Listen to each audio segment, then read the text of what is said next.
Say recording, have that little red dot right there, and when it's over, just mash it. You might better do that since you're filming.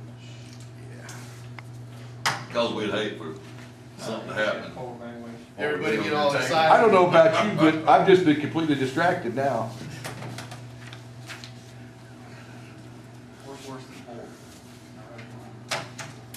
All right. Okay, guys. Imagine, if you will, that you're assigned to maybe Zone 6. It's 2 o'clock in the morning. You're out running radar. You catch somebody speeding. So you go ahead and you pull them over. You're going to give them a quick little talking to, find out what the problem is. While you're talking to them, you go ahead and run their license information and whatnot. And dispatch comes back and gives you that old familiar clear for traffic. Before you're able to do anything, the bad guy just takes off running. Dispatch comes back and tells you the guy's wanted for a couple armed robberies, maybe over in Brooks County or something. So you take off after him, and as you round maybe that church there at Rocky Ford, you come around the corner, and the bad guy's gone. Wouldn't it be nice if we had a tool at our disposal that we could call out there and maybe find out where that bad guy went? Well, we do have a tool like that. Every shift here at the Sheriff's Office is assigned a K9. How many times has this exact scenario happened to any of us? This exact scenario happened to my shift probably 2 months ago here in the city.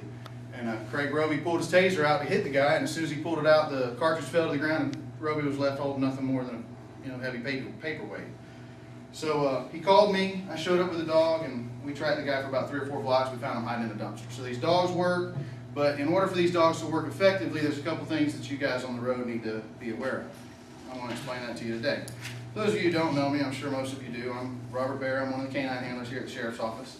And as I said previously, every shift here has a K9 available to them. Today I'm going to discuss 3 points that are important to remember in order for your K9 to be successful.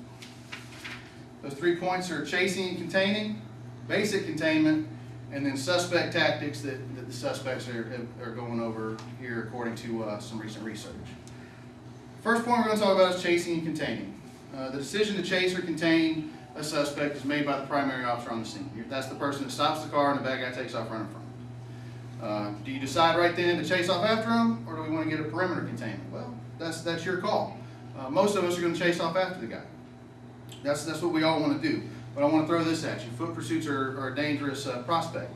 Numerous hazards exist, especially at night. There's rough terrain, fences, clotheslines, and swimming pools, whether they be filled with water or empty. Either one of them will pose a hazard to somebody chasing after a bad guy. The biggest hazard, of course, is the suspect himself. Every year officers are killed chasing after bad guys. In fact, there's been a significant uprise in bad guys taking off running from officers, rounding a corner and then sitting there waiting on them in an ambush. You all are familiar with the Valdosta police officer that caught the guy breaking into the car earlier this year. Found the guy breaking into the car, gets out to talk to him, bad guy takes off running, rounds the house. When Valdosta PD's officer rounds the corner after him, he's met with a little bit of gunfire, gets shot in the leg. Fortunately for Valdosta PD, that officer wasn't killed, but these scenarios are occurring far too often here lately. We've all chased suspects over fences and around corners. Just remember that the risk is very high. Perimeter containments are risky as well, but those risks are much more manageable. We're going to talk about some of the risks associated with that here in just a second. But understand that K9 teams train for stuff like this, and I would rather send a K9 up a dark driveway and into a backyard than to send an officer who doesn't have the ability to smell the bad guy before he comes up on him. Next thing we're going to talk about is basic containment. All right, patrol officers often fail to follow some of the basic rules of containment. For example, the first thing I want to talk about is communication. All right, communication is a big key. Yelling on the radio, making real long transmissions and stuff like that's not helping anybody out at all. It's easier said than done, but I think if you'll think about scenarios and stuff while you're riding around, put into your mind what you want to transmit, you'll be a lot more prepared when the action actually takes off. My recommendation would be the first thing you want to transmit if you get off into a foot pursuit is the location. That's the most important thing. Because if you don't get that out, then you're going to be running for a long time and nobody's going to know where the devil you're at. Direction of travel and basic suspect description are very crucial. Officers believe they must give a long, detailed description of the suspect. I disagree. I would say that during the chase, the description should be as simple as white male wearing white over blue. I think that would be descriptive enough. Everybody coming to you knows that you're chasing after a white male. He's wearing a white shirt and blue pants.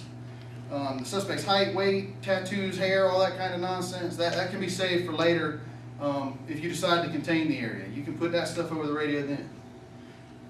The only other thing I can think of that you'd want to put out over the radio at that point in time is what he's wanted for. If you know why he's wanted and you're chasing after him, put that out over the radio. Where you're at, basically what he looks like, and why he's wanted, why he's taking off running. Alright, so let's say you decide to chase off after him. You chase him for a little while, and then all of a sudden you lose the guy. What do we do then? So you determine that we're going to set up a perimeter. Well, my philosophy with perimeters and foot chases in general is very simple. If Dave Birch is holding the party, everybody's invited. If he's chasing one, everybody needs to go. But it's important that the officer who decides that we're going to put up this perimeter needs to start telling folks where they need to go. This is the last place I saw him. This is the direction he's running. This is where I need officers, all right? As I've spoken with different canine handlers in different training and events that we've gone to as canine handlers, the biggest complaint that anybody gets, and I'm sure that your canine handler will agree with me, is the perimeters that they arrive to are too small. Okay, Master Police Officer Jeff Ellis of the Lakeland, Florida Police Department's done a lot of research with this, and he tells us that one block of a perimeter is much too small. Patrol officers need to start understanding that we need a large containment area. I want to throw this fact out at you. The average person can run 8.5 miles an hour. That's the average person, okay? That's not somebody that's trying to run away from the police. That's not somebody that may be in real good shape or something. That is the average male. Most of us are average. We can run 8.5 miles an hour. You break that down into 10 minutes, which is approximately the response time. If you think about it, when somebody calls for backup, the average response time is about 10 minutes. You're looking at somebody that's got a 1.3 mile lead on you once you decide to set up your perimeter. So start thinking about that as you're responding. Let's get those perimeters up and let's get them real big. The last thing we're going to talk about are suspect tactics. Many of the suspects that we're out looking for, they understand law enforcement tactics. As they sit in jail and talk with one another, they discuss these tactics amongst each other, and they try to figure out the best way of defeating law enforcement tactics. This is nothing new. Jack Sharnley is an author of a book called Apprehending Fleeing Suspects, and he tells us there are very new trends that we all need to know about. The first trend is that suspects, instead of running around blocks and stuff, now they're running straight through them. So keep that in mind. The trend used to be where they try to skirt the block and whatnot. Now they're running straight through it. The second trend that suspects are following now is they run until they're confronted. They run and run and run and run until they see those blue lights, or they see or they hear a siren or something like that, or they see an officer or something. Then they decide to duck and hide. And why is this important to us? It's important to understand that as you arrive on scene to start setting up your perimeters, if these suspects are thinking they're going to run until they see the police and then hide, when you park your car, there's a very good chance of suspects right there outside your door, hiding in the bushes or something. Sitting there observing everything you're doing, maybe listening to radio traffic if you got your radio up loud, so that's something to keep in mind. And the last suspect tactic I'd like to talk about is they'll change their appearance. If they're wanted for something pretty rough, like a rape or a murder or something, these guys are going to get real desperate. They might break into a house, and they might go so far as to change their appearance. If they're a guy, they may try to put on a dress or something to get out, the perimeter or something. They're going to want to break the perimeter, and they're going to want to get outside of it, okay? Be very cognizant if you're on a perimeter that you check the ingress and egress of all the cars that are coming in and out. Just because you're looking for that white male wearing the white over blue doesn't mean that he hasn't changed his clothes and crawled into a car with Grandma Moses and tried to make his way out of the perimeter, okay? So keep that in mind. The final tactic that I'd like to discuss is one that we all need to be reminded of. You may think the suspect's likely to be hiding in the deepest, darkest corner of the perimeter containment area, but oftentimes they try to blend right in. They'll jump into a yard and start plucking weeds out of a garden or something, trying to make it look like they belong there or something. They might run up onto a porch and sit in a rocking chair or something up there, so keep that in mind. Be suspicious of everybody that's inside your containment area, okay? In conclusion, the information I've given you is only a very small portion of what you need to understand and practice when it comes to perimeter containment. I tried to discuss the important points. I've only got 6 to 8 minutes to do this, so I tried to jump on it real quick. But when you're successful in setting up a containment zone, your canine handler is going to be successful. The canine team's success is determined by how well the officers on the shift communicate and how well they coordinate an operation prior to the canine team getting there. Every chance you get, I talk to your canine handler, ask him what he needs. In a sense, you guys are the customers of the canine unit. We can't do anything without y'all. Terry will tell you, he's y'all's dog handler. He and I are very dedicated, very passionate about what it is that we do and what our partners can do for you. All we ask is that y'all be motivated, make good tactical decisions, and I invite you to come to a canine training day one.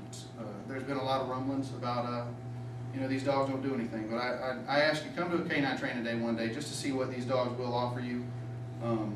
We as handlers know the value of the canines, and you guys, our customers, you need to know it as well. Thank you very much. Hey! Well done, well done. Very proud of you. I appreciate y'all's You like to time. speak to people. I do like to speak to people. I don't.